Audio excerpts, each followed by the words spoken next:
Dan menarik untuk membahas terkait dengan data pemilih tadi, dapil maksud kami, daerah pemilihan yang tadi juga mendapatkan respon dari beberapa audien yang kemungkinan juga merepresentasikan terkait kegalauan ataupun juga kekepoan, keingintahuan panjenengan terhadap potensi dapil itu berubah. Tanpa harus berlama-lama, Bu Iin, saya berikan waktu. Kalau teman-teman dikasih waktu 10 menit, Bu Iin saya kasih waktu 30 menit deh, sampai tuntas menyampaikan perkara dapil. Terima kasih Bu Iin, mau pinjam ini, kami persilakan.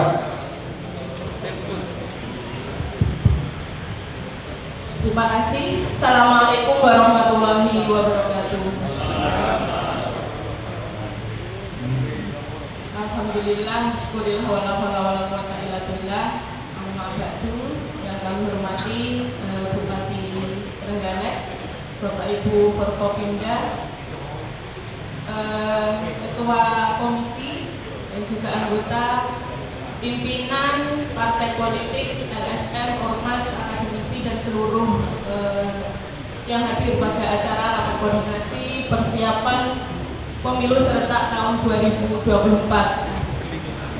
Karena saya dikasih waktu yang terakhir dan juga membuat PPT, maka izinkan saya untuk berdiri di depan karena harus mengawal PPT-nya.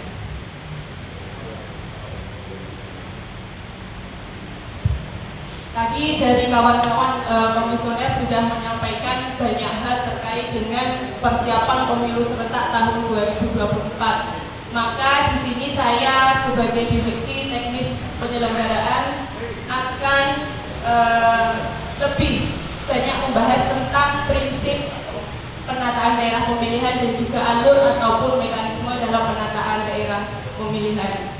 Jadi harapannya setelah adanya rakor pada hari ini kita satu frekuensi, satu pemahaman yang sama bagaimana kemudian mekanisme ataupun alur dalam penetapan daerah pemilihan ataupun prinsip-prinsip yang harus kita pedomani dalam menyusun daerah pemilihan. Penataan, pemetaan dan juga penetapan daerah pemilihan ini merupakan salah satu tahapan awal untuk pemilu tahun 2024 yang merupakan arena kontestasi untuk sepenuhnya dan juga medan juang bagi seluruhnya yang akan dilaksanakan secara serentak di tahun 2024, pemilu DPR, DPD, DPRD Provinsi, DPRD Kota dan juga pemilu Presiden dan juga Wakil Presiden. Tadi juga sudah kita bagikan materi kepada kawan-kawan terkait dengan prinsip dan juga alur dalam penataan daerah pemilihan. Jadi kemudian dasar hukum yang melandasi dalam penataan daerah pemilihan adalah Undang-Undang 7 2017 terkait dengan pemilihan umum, terus kemudian PKPU nomor 16 tahun 2017, ada lagi yaitu keputusan KPU nomor 18 tahun 2018. Jadi tiga regulasi ini yang kemudian kita jadikan acuan untuk kemudian penataan penyusunan daerah pemilihan. Untuk daerah pemilihan itu sendiri yaitu yang selanjutnya disebut dapil adalah kecamatan atau gabungan kecamatan atau bahkan bagian dari kecamatan yang kemudian disatukan berdasarkan jumlah penduduk untuk menentukan alokasi kursi sebagai dasar pengajuan calon oleh pimpinan parpol dan juga penetapan calon terpilih DPRD Kabupaten Kota. KPU RI sudah menginstruksikan kepada kita di Kabupaten, di KPU Kabupaten Kota untuk kemudian berkoordinasi dengan pemerintah daerah terkait dengan wilayah administrasi yang ada di masing-masing kabupaten. Maka kita tindak lanjuti untuk kemudian berkoordinasi dan bersurat kepada pimpinan daerah termasuk juga kepada Dispenduk Dapil untuk mengetahui wilayah yang ada di Kabupaten Trenggalek. Untuk jumlah penduduk ini bersumber dari Dispenduk Capil semester 2 tahun 2021 kemarin itu untuk Kabupaten Trenggalek di angka 763 sekian ribu. Jumlah kecamatan 14, jumlah desa kelurahan 157. Ini berarti dapat disimpulkan bahwa untuk Kabupaten Trenggalek tidak ada pemekaran wilayah. Terus untuk jumlah penduduk itu masih di kisaran 500.000 sekian, di bawah 1 juta. Maka sesuai dengan ketentuannya untuk alokasi DPRD Kabupaten Trenggalek di 45 kursi. Apa sih sebenarnya sumber data yang kita jadikan acuan untuk kemudian penyusunan dan penataan daerah pemilihan? Yang pertama adalah terkait dengan data agregat kependudukan. Yang kedua adalah wilayah administrasi yang ada di kabupaten kota. Jadi untuk sumber data atau data agregat kependudukan yang resmi nanti akan diberikan oleh Kemendagri kepada KPU paling lambat 16 bulan sebelum hari pemungutan suara. Jadi kalau kita tarik mundur dengan hari pemungutan suara di 14 Februari 2024, maka Kemendagri masih akan memberikan DAK 2-nya kepada KPU di bulan Oktober tahun 2022, di akhir tahun ini. Maka dari sini bisa kita simpulkan seperti yang disampaikan oleh teman-teman di depan tadi, bahwa tahapan penyusunan dan juga penetapan daerah pemilihan itu masih jauh, masih ada tahapan-tahapan yang harus kita lalui bersama. Maka kemudian kalau hari ini kita sudah memutuskan ada perubahan ataupun tetap daerah pemilihan itu masih belum waktunya. Jadi tahapan untuk penyerahan DAK itu masih di bulan Oktober tahun 2022. Jadi hari ini kita samakan persepsi, kita satu frekuensi untuk bisa memahami bersama-sama bagaimana mekanisme ataupun alur dalam penetapan daerah pemilihan, agar nanti setelah sampai kepada tahapannya kita sudah siap. Artinya dan juga pasti untuk jumlah penduduk di Kabupaten Trenggalek nanti per Oktober 2022 akan mengalami penambahan. Tentunya kalau jumlah penduduk nanti di angka di atas 1 juta, maka kemudian untuk kursi anggota DPRD bisa menjadi 50. Oke, next. Ini untuk data agregat kependudukan dari data siap Dispenduk Capil yang kita dapatkan di masing-masing kecamatan dengan total 763.000 sekian, mulai dari Panggul sampai dengan kecamatan Suruh. Artinya kita kemarin koordinasi 2 kali sebenarnya dengan Dispenduk Capil, mulai dari semester pertama dan semester kedua. Ada selisih sekitar 952 jiwa untuk penduduk di Kabupaten Trenggalek di semester 1 dan semester 2 tahun 2021. Nah, ini kemudian bagaimana mekanisme penghitungan alokasi daerah pemilihan. Yang saya beri warna oranye ini adalah penduduk daerah Kabupaten Trenggalek saat ini yang berkisar di angka 500.000 sekian dan di bawah 1 juta, maka untuk alokasi kursi anggota DPRD Kabupaten di angka 45. Baru kemudian kalau sudah sampai pada 1 juta lebih di kursi 50. Next. Kemudian tahapan selanjutnya adalah menetapkan bilangan pembagi penduduk. Nah, di sini cara untuk menetapkan bilangan pembagi penduduk yaitu jumlah penduduk di kabupaten dibagi alokasi kursi yang ada di kabupaten. Maka kemudian jumlah 763 sekian ketika dibagi 45, maka untuk bilangan pembagi penduduk saat ini adalah 16.970. Next. Nah, kemudian setelah kita tentukan BPPD atau bilangan pembagi penduduk, maka kita estimasi jumlah penduduk masing-masing kecamatan dengan BPPD. Ini estimasi alokasi kursi di masing-masing kecamatan di Kabupaten Trenggalek. Panggul dengan 82.000 penduduk, ini alokasi kursinya 4,8, hampir 5 kursi sendiri untuk kecamatan Panggul. Terus kemudian Munjungan 3, Mule 3, Dongko 4, Tugu 2, 2, sekian hampir 3 ya. Karangan 3, Tampak 2, Watulimo 4, Bendungan 1, Gandusari 3, Trenggalek 4, Pogalan 3, Durenan 3, Suruh 1,60. Ini untuk estimasi jumlah alokasi kursi per kecamatan dengan cara membagi jumlah penduduk dengan BPPD. Ini sebagai bahan acuan dalam penataan daerah pemilihan. Bagaimana kemudian menggabungkan kecamatan-kecamatan itu agar tidak menyalahi aturan. Next ya, karena untuk ketentuan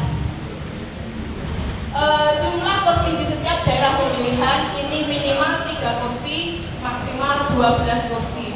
Jadi dalam menata estimasi kecamatan tadi tidak boleh kurang dari 3 dan juga tidak boleh lebih dari 12. Next. Nah, ini langkah-langkah selanjutnya, ini sudah pada checklistnya ya. Jadi teman-teman nanti habis dari sini mungkin sudah bisa mengotak-atik tentang penataan daerah pemilihan di masing-masing, misalkan di teman-teman parpol ataupun di Bawaslu ataupun kawan-kawan yang lain. Jadi setelah kita tata dari masing-masing kecamatan, kita tentukan alokasi kursi per daerah pemilihan yang sudah terdiri dari beberapa kecamatan. Untuk kursi dapilnya yaitu jumlah penduduk dibagi bilangan pembagi penduduk tadi. Dan apabila dalam penghitungan pertama itu masih terdapat sisa kursi, misalkan dalam hitungan pertama dengan angka 45 itu masih sisa 2 ataupun 1, maka kemudian diberikan kepada sisa penduduk yang paling banyak di tiap-tiap dapil. Maka kita ranking, misalkan sisa 2, ranking 1 dan 2 yang akan diberikan tambahan alokasi kursi. Nah, ini kemudian prinsip ataupun pedoman yang kita jadikan acuan nanti dalam penyusunan dan penataan daerah pemilihan. Menurut Undang-Undang 7 2017 ada 7 prinsip dalam penataan daerah pemilihan. Yang pertama, kesetaraan nilai suara, ketaatan pada sistem pemilu yang proporsional, proporsionalitas, integritas wilayah, kontinuitas, kohesivitas, dan kesinambungan. Kan kita bahas satu persatu mulai dari kesetaraan nilai suara. Next. Untuk prinsip yang pertama ini mengupayakan nilai suara atau harga kursi itu setara antara satu daerah pemilihan dengan satu daerah pemilihan yang lain, atau dengan prinsip POPOPO, one person, one vote, one value, satu orang satu suara satu nilai. Dalam prinsip ini bisa diterapkan dengan menetapkan BPPD atau bilangan bagi penduduk tadi, karena dengan adanya pembagian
daerah pemilihan diupayakan di 6 sampai dengan 10 kursi.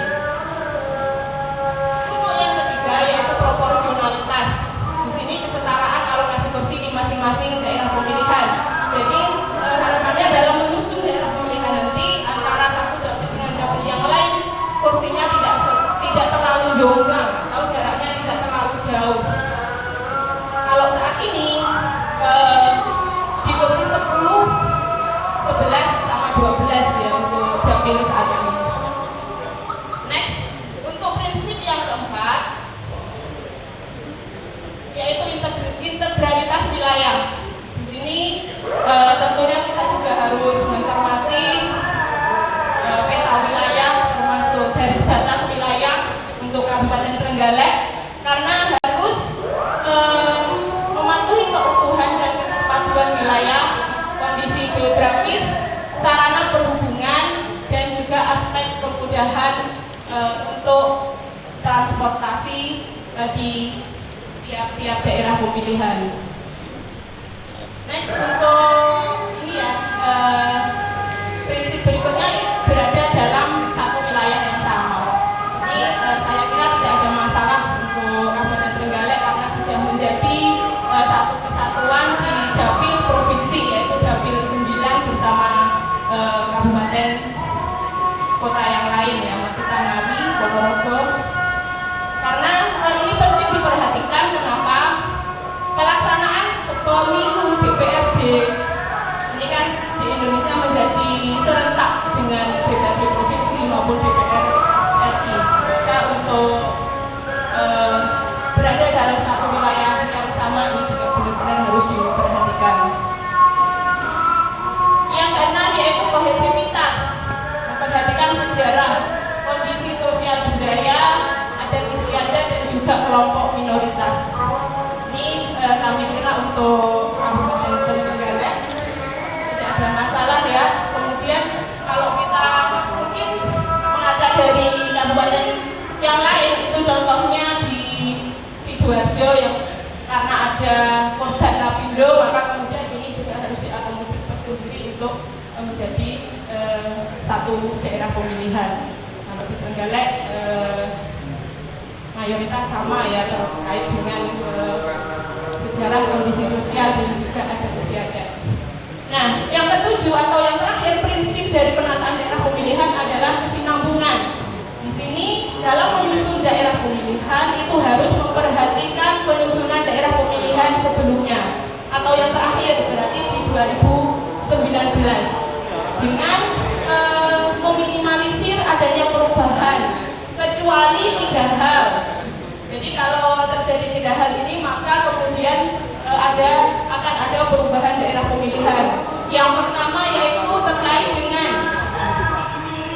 terjadinya perubahan penduduk yang kemudian mengakibatkan jumlah kursi di tiap dapil itu melebihi batas maksimal atau kurang dari batas minimal. Itu alasan yang pertama. Terus alasan yang kedua yaitu adanya pemekaran wilayah. Jadi kalau tadi kita kombinasi dengan pemerintah daerah untuk Kabupaten Trenggalek tidak ada kemudian pemekaran wilayah. Yang ketiga bisa ada perubahan daerah pemilihan ketika dapil yang sudah disusun di tahun 2019 itu bertentangan dengan prinsip-prinsip penataan daerah pemilihan yang sudah kita jelaskan di awal tadi. Jadi hanya ada 3 hal yang kemudian menyebabkan adanya perubahan daerah pemilihan. Yang pertama adanya perubahan jumlah penduduk yang begitu signifikan sehingga komposisi daerah pemilihan kursinya kurang dari 3 atau lebih dari 12. Terus kemudian yang kedua adanya pemekaran wilayah. Yang ketiga dapil sebelumnya bertentangan dengan prinsip-prinsip daerah pemilihan. Itu untuk prinsip ataupun pedoman acuan yang harus kita patuhi dalam menyusun daerah pemilihan di pemilu 2024. Next. Nah, ini kemudian alur ataupun tahapan dalam menyusun daerah pemilihan. Tentunya teman-teman lebih paham, lebih berpengalaman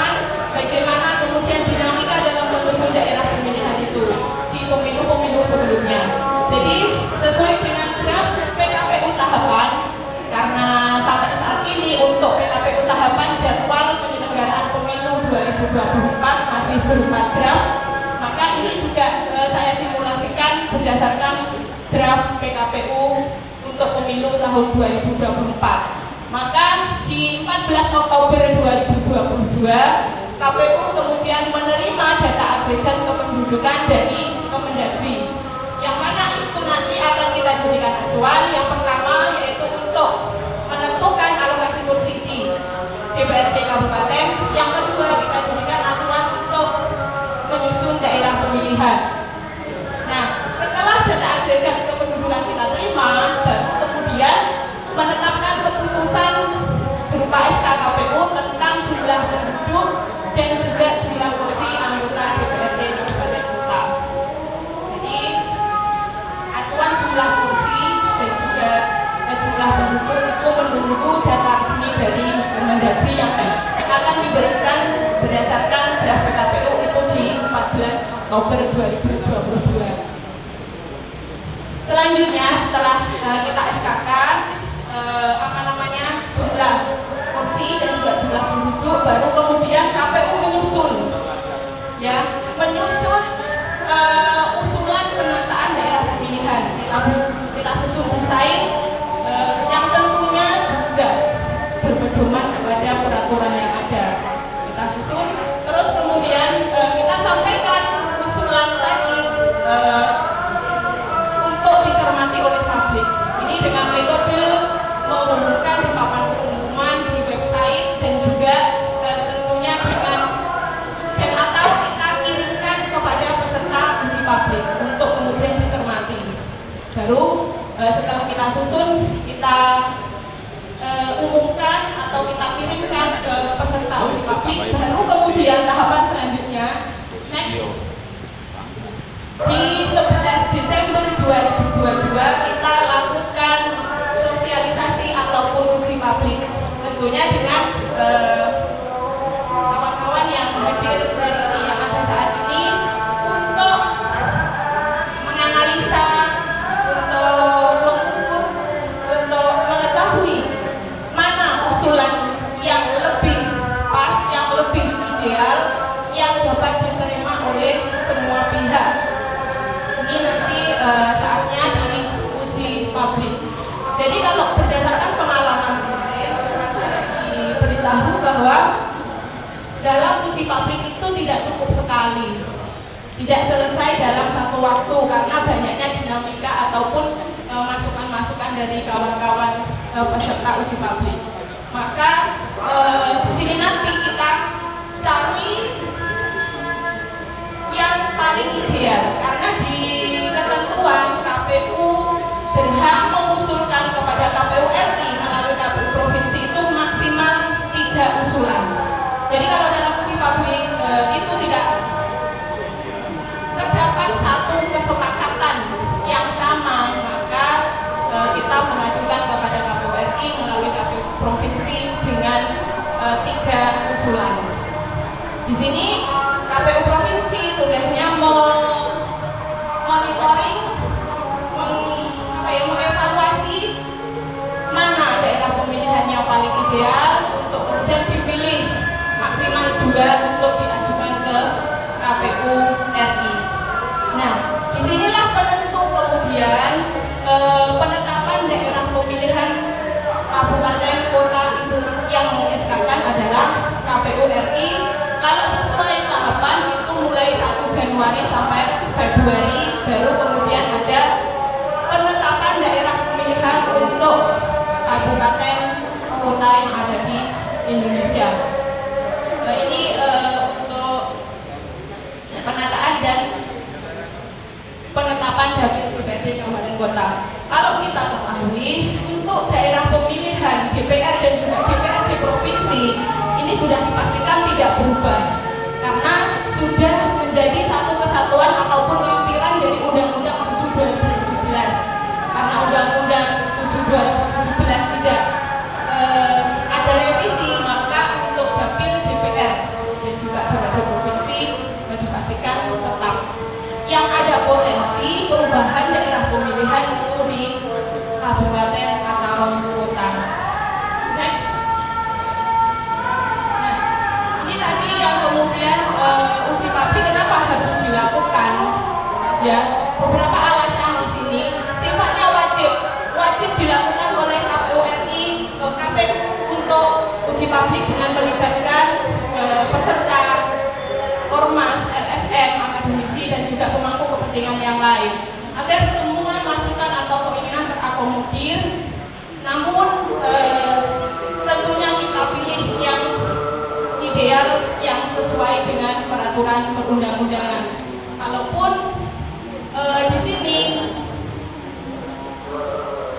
ada mungkin seperti yang saya katakan tadi lebih dari satu usulan, maka juga kita usulkan dengan maksimal 3 usulan dari kabupaten. Di samping uji pabrik ini untuk mendapatkan masukan tujuan dan juga desain yang ideal, harapannya daerah pemilihan yang disepakati nanti akan bisa diterima oleh semua stakeholder yang ada, semua masyarakat yang ada, dan nanti pelaksanaan tahapan selanjutnya bisa berjalan dengan lancar. Next. Terima kasih, matur thank you. Buah durian dimakan Aura kasih. Setelah itu tidak lupa minum es. Cukup sekian, terima kasih, dengan harapan pemilu tahun 2024 lancar dan sukses. Billahi taufiq wal hidayah. Wassalamualaikum warahmatullahi wabarakatuh. Terima kasih Bu Iin. Setidaknya kegalauan dari bapak-bapak di depan sedikit ada jawaban. Yang perlu kami tegaskan bahwa dalam penataan dapil ini kami mengkanter terkait isu bahwa dapil sudah fix berubah. Dari apa yang disampaikan terkait dengan jadwalnya saja, kalaupun nanti ada potensi pembahasan perubahan dapil itu masih akan diawali pada bulan Oktober yang akan datang. Sehingga kami pastikan ketika sekarang ada informasi yang berseliweran bahwa dapil fix berubah, ini adalah informasi hoax ataupun informasi sesat yang tidak bisa dipertanggungjawabkan. Kalau wacana, ya monggo, tetapi kalau bahasanya ini fix sudah berubah, ini tentu masih harus kita diskusikan ulang. Nah, kalaupun kemudian KPU nantinya pada pemilu 2024 bila kersane Gusti Allah dapil tidak berubah, bukan berarti KPU condong cenderung kepada mereka yang punya usulan merubah dapil ataupun tidak merubah dapil. Demikian juga sebaliknya, KPU dalam hal penataan dapil tegak lurus mengikuti regulasi yang ada. Adapun wacana-wacana mengapa kami merespon terkait dengan ini, karena ya kewajiban kami untuk tetap melakukan kajian apakah dapil ada potensi berubah. Ada 3 alasan mendasar yang saya catat dari yang disampaikan Bu Iin kalau dapil di Trenggalek mau berubah. 1, jumlah penduduk harus lebih ditambah lagi. Jadi program KB-nya ya jangan disosialisasikan seperti itu ya, supaya jumlah penduduknya di Oktober ini tambah sampai lebih dari 1 juta. Nih, yang kedua, pemekaran wilayah. Isunya kemarin waktu limo itu ya nenek mekar, tapi sampai saat ini ya belum ada. Jadi ya kunjungan katanya mau jadi ibu kota baru, masih isu. Terus kemudian yang terakhir tadi, ketika penataan dapil yang lalu ini tidak memenuhi prinsip-prinsip penataan dapil, ini baru kemudian bisa berubah. Tapi perjuangan teman-teman yang terdahulu terkait dengan penataan dapil, saya rasa sudah sangat ideal memikirkan sesuai dengan prinsip-prinsip yang diatur dalam regulasi. Jadi mohon informasi ini ya tidak mengecewakan lah kepada Bapak Ibu sekalian yang mungkin punya semangat untuk merubah dapil. Bukan tertutup peluang, tetapi itu tadi ada syarat-syarat yang harus dipenuhi jika dapil itu memang harus diubah.